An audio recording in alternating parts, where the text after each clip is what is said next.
Got a new patient on the table here. This is a Capstan attachment from a Colchester Chipmaster or a Harrison 10AA. It's a continuation of my project to get the lathe more up and capable here for some projects I have coming up. And this appears to be in pretty much working condition. I mean, it racks forward and back, and it auto rotates, and that's about all I've tested. I'll demonstrate that real quick here in a sec. My goal for this video is to go through a full teardown, cleaning, inspection, and reassembly of this, and hopefully with minimal repair needed along the way. And then we'll just see what comes up along the way. So if you're not familiar with this kind of attachment, this effectively replaces the tailstock on a lathe like this. And the idea is that every time you rack this forward to these adjustable stops, one per tool, you rotate back, it kicks back to the next tool, and you can, in this case, load 5 tools into the turret so that it can let you do a whole bunch of what would be tailstock operations without the time of tool changes. So particularly for like drilling, reaming, tapping, maybe not tapping, drilling, reaming, chamfering, and counterboring, and all those kinds of operations that you're going to do from the tailstock. You can do a whole bunch of those in sequence here. And in my case, I have a project coming up where I need to do a handful of those operations plus potentially a form tool in the tailstock to put a feature in the face of a part or a batch of parts. So I do have a parts diagram for this. I also have a printout of the manual page for it. So I'll put a link in the description to this document I'm working from that describes the attachment, what it's for, general operation. And then I have a parts diagram here, which will help at least get started breaking this down. So we'll start from there. So I think the plan of attack is I want to take this tool out, just to partially get an idea of what the tool holder looks like and think about if I have to make some of those at some point. Other than that, I think what we'll do is see about removing these two large fasteners that hold, I think, I don't know what to call it, what do they call it? The slide versus the top side. So we got the top side, the slide, and the plate. So I think what we need to do is separate the slide from the plate, which looks like it's done probably by removing these large fasteners in the front and back. Then I think that'll let us get access to this set screw that retains the sleeve, which I think retains the pinion. We can pull that out, hopefully then get the slide off of the top side and the slide separated. So let's start with that and see where we go from there. All right, we'll pull this forward a little bit, get the handle off the table.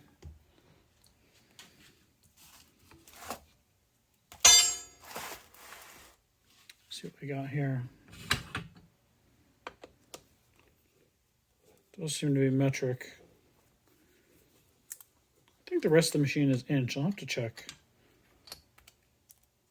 It's probably this bolt goes into here and also captures this screw, which holds the clamp on the bottom. So there's one. Oh, maybe the bolt's not captive. We'll keep these together for now.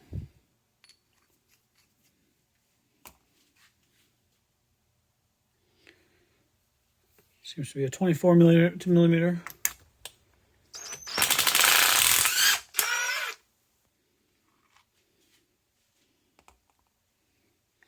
Now we have the one on the other side.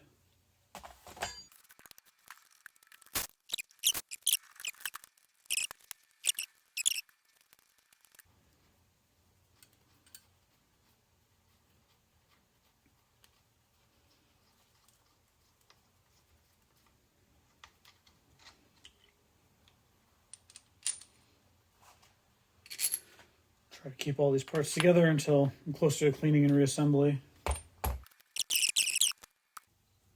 Next, it looks like there is this collar in here, but I don't see that that is involved in holding it to the base. The collar sits up here. I think that's for fine adjustment for alignment, kind of like aligning a tailstock. There's 2 screws that push on that collar in the front and the back so you can get it coaxial or offset for whatever you need.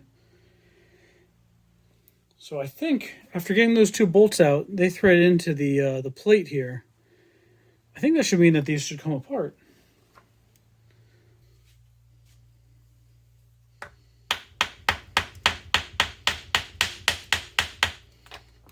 Probably pretty well sealed together with grease, oil, rust, or some combination of those. Get this center back up so it's easier to manipulate.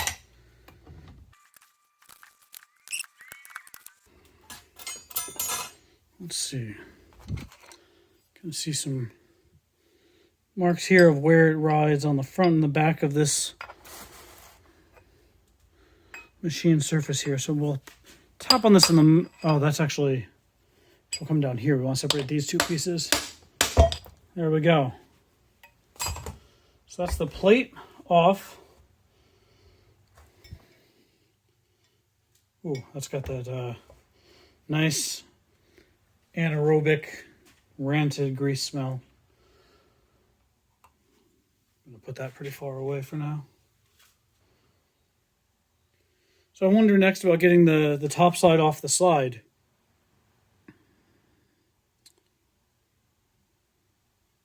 We have access to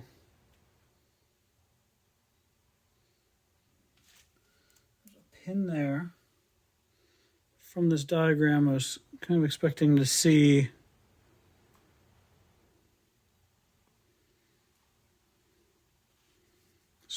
a screw on the shaft. Oh, it's probably this up here. Let's see what happens with that out.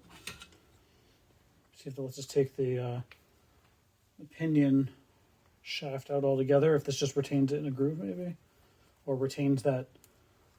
What do they call it? Sleeve. So got a little set screw there.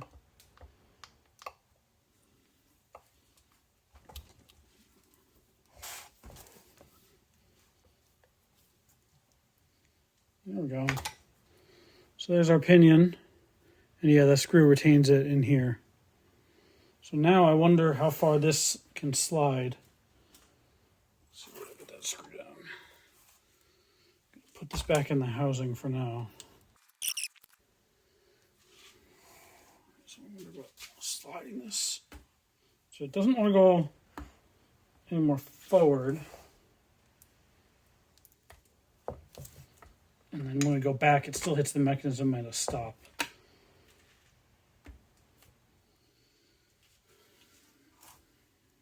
So do we have anything coming up from the bottom that might be giving our limit to the front and back? The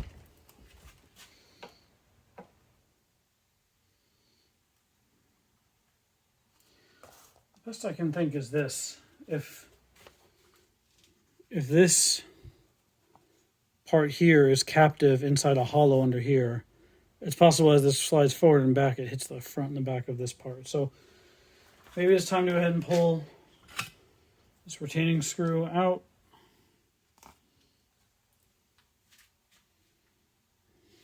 We'll see what if this pin comes straight out of here.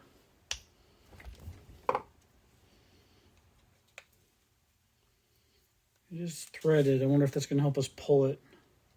Does this happen to thread in here? Oh, okay, there we go. So that's interesting.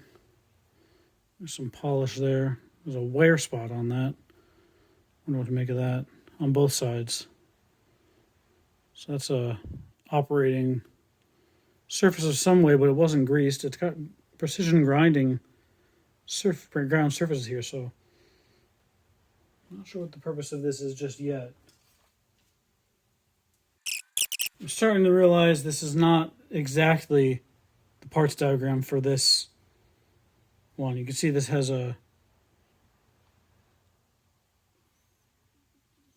shows this lever screw being in the front, just behind here. It is, but not quite as far back as this shows.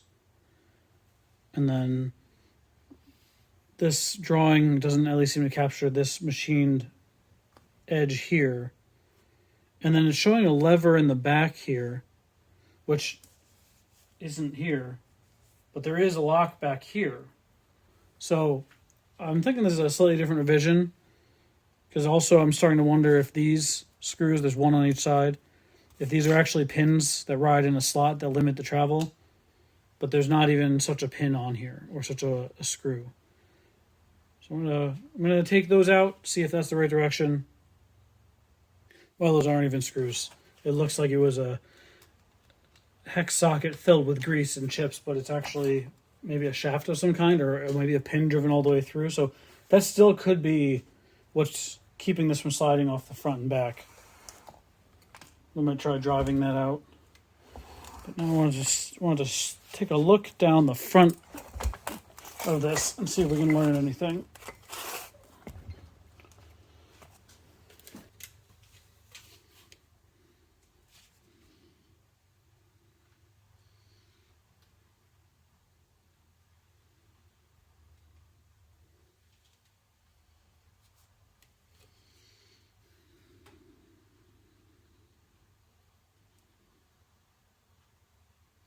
Not really. Let's take a look at driving that. See if that is a pin that we can drive out.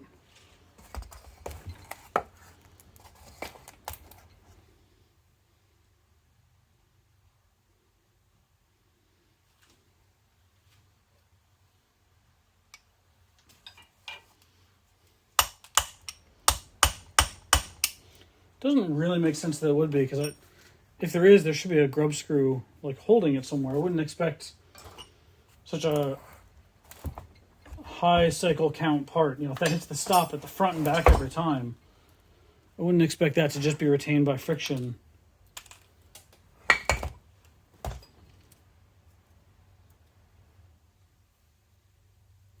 gonna turn the camera off and poke at this for a minute. All right, might be onto something. This gib is retained in here by a screw. It's a screw that's actually captive in the end of the gib.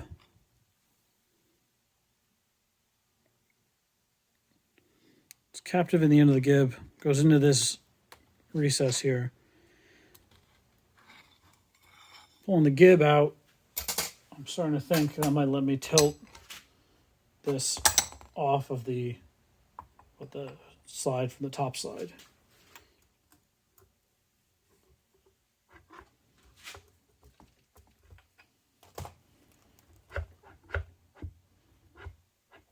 Not quite.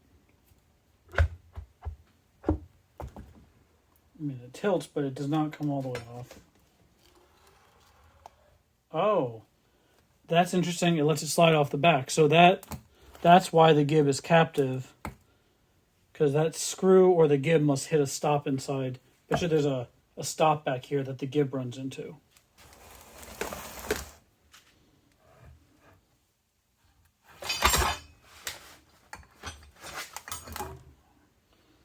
So there's our slide.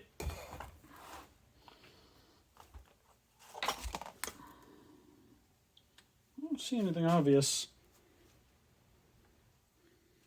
I'm not entirely sure why removing that. Not entirely sure why removing that would allow it to have come all the way off.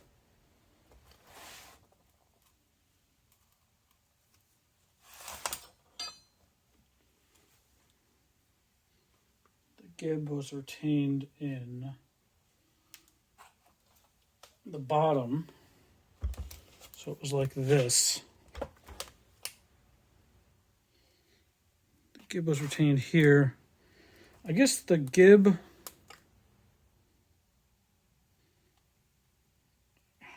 ran into the rack? That must be it. No, it's the other side. So the gib was retained here. So the gib moved with this.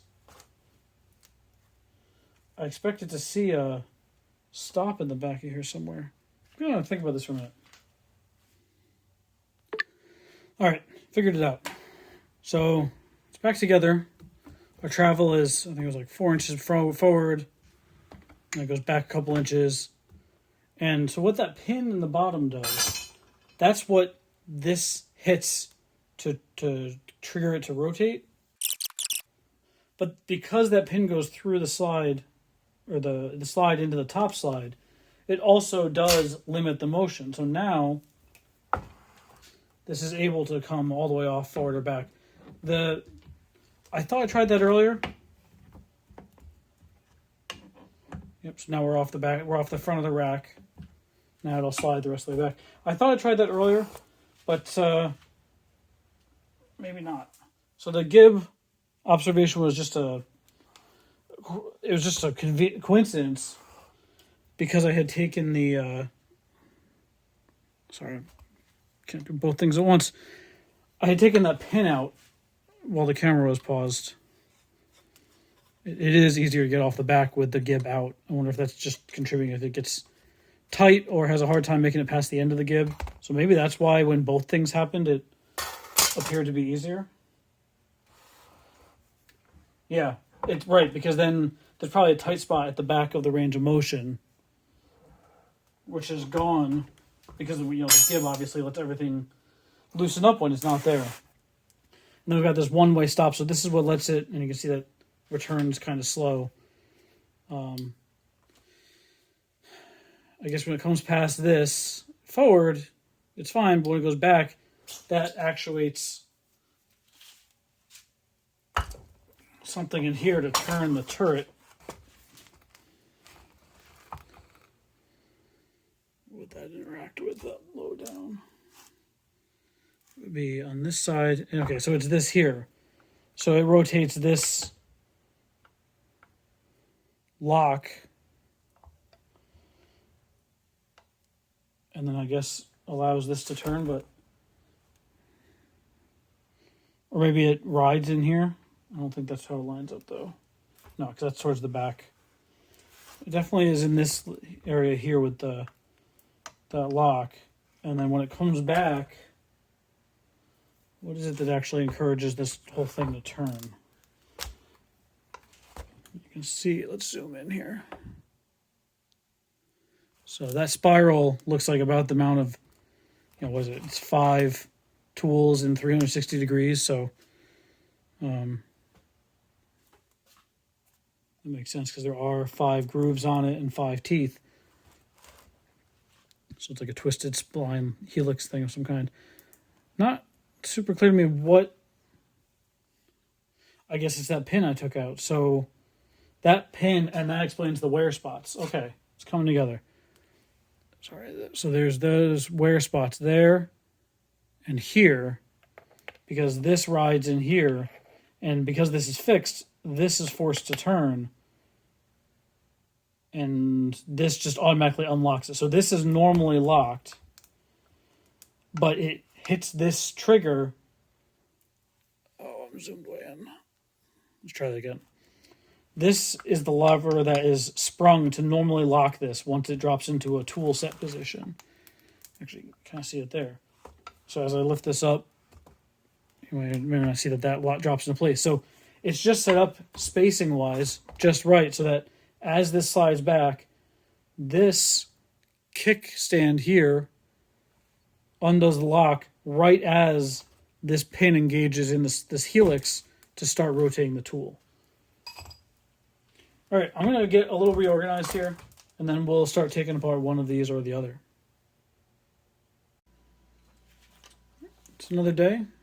Kind of got decks cleared a little bit. We got this bottom slide out, and a little bit of disassembly to do on here. It does look like this parts diagram is not quite right for this accessory. This spring catch mechanism, kind of the one-way check for actuating the mechanism. The design is not quite the same as what's here. It's clearly serves the same purpose, but it doesn't look like it might be retained the same way, and it's just not the same design. So we'll look at this There's a set screw here.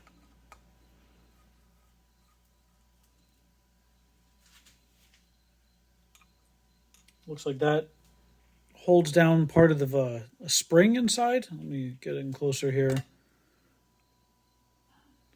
Looking, let's see if we can show it. Down in here, as I move this, we can see something moving in there. So it looks like maybe the set screw retained some torsion spring inside of that mechanism. I'll put that back for the minute. That's not on this diagram. There's no set screws. I looked before, and I don't see any set screws or anything pinching this from the side. So I wonder if this is either threaded in from the bottom, or maybe this is just a pin that keeps this from rotating, and then it's maybe just a light press fit or something.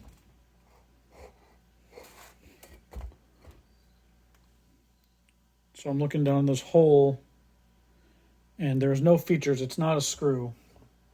Let's tap on it a little and see what we got.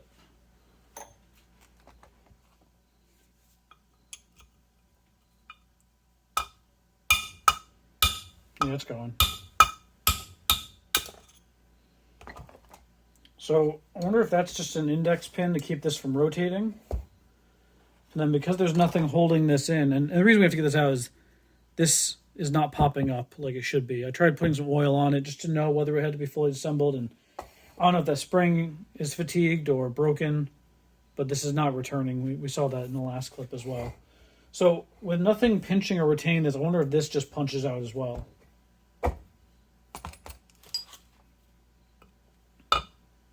Yep.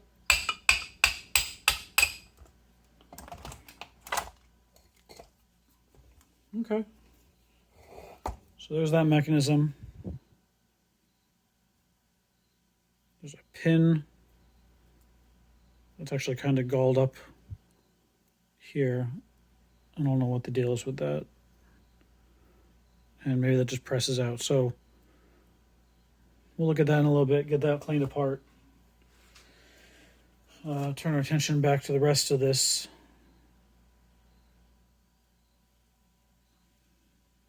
This oiler I'll leave in. We'll just clean that up in place. This looks like something that would punch out as well. That was part of the lock that went in here. Let's tap on that and see if it comes out, because the lock is out. Oh yeah. So I wonder if it's a cam that just gets turned up. Yeah, so whatever part of this, there's a bevel on. So bevel on here, maybe a cam on that lock pin rotates in this. So I don't know, I don't see an eccentric or a cam on it, but it's good enough. There's no other parts in there.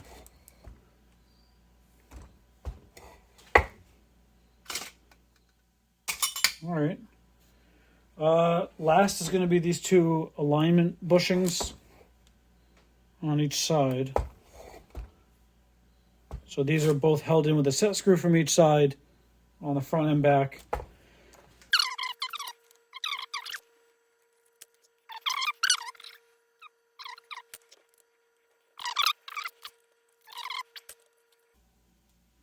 So this casting, maybe it's not casting, whatever this bottom plate is, doesn't fit in my parts washer. I'll have to do this in my ultrasonic. I'll have to do this in the parts washer. Okay, those, and then these alignment bushings just pop out the top. So I'll do the base. That's pretty gross. There's a lot of crap on that one. There's a washer on top of it. Did the other one have that? That probably was supposed to be with the hardware that came out of the top before. Where did that end up? Yeah, that goes with this. So we can see one of these had it and one didn't. So I'm going to keep that together for the moment.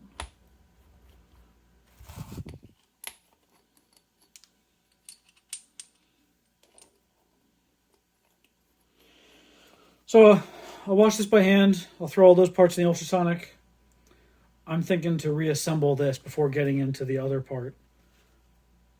because the other part looks substantially more complex. I want to be able to disassemble that with all the parts going straight in the cleaner and not commingling with this. So I think that's the plan. This sit screw can come out. I'm going to leave this roll pin in here. There's no reason to take that out. That's just a stop for the lock. I think that's it. So I'll get these parts cleaned up and we'll come back for some reassembly. There's one more part I forgot to break down. So this is the pinion where the input handle is, and it comes out of this sleeve. I think we should be able to just tap this out this way.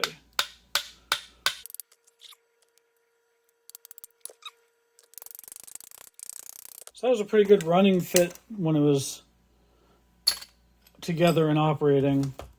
I'm guessing it's got an oil groove in it. So this should go back together better than it came apart. I see something in here. Hopefully that's just a chip. Yeah, it is. Okay. Well, those parts will go in the cleaner too. All right. So this is my cleaning setup in the hallway here. I got a microwave and some other stuff over here too, but just a little cheap import ultrasonic cleaner, heated, which seems to make a big difference. And then we got all our parts here. I got some of the ball handles off of the, I don't know what to call it, the spindle that drives the slide forward and back. Got the gib in here, the hold down, the clamps for the ways, and then all the little pieces we took apart are in this cup as well. So we'll let this get warmed up and run for a bit, and the main time consumer will be cleaning the bigger part in the parts washer. So we'll put things together after that. And here's everything after getting cleaned up. Just going to give it all a rinse and a dry, and then assembly once the big casting is ready. That'll be it for part 1 of this project. Come back for part 2 and onward as we reassemble the bottom portions and get into the mechanism at the top, troubleshooting along the way. Thanks for watching.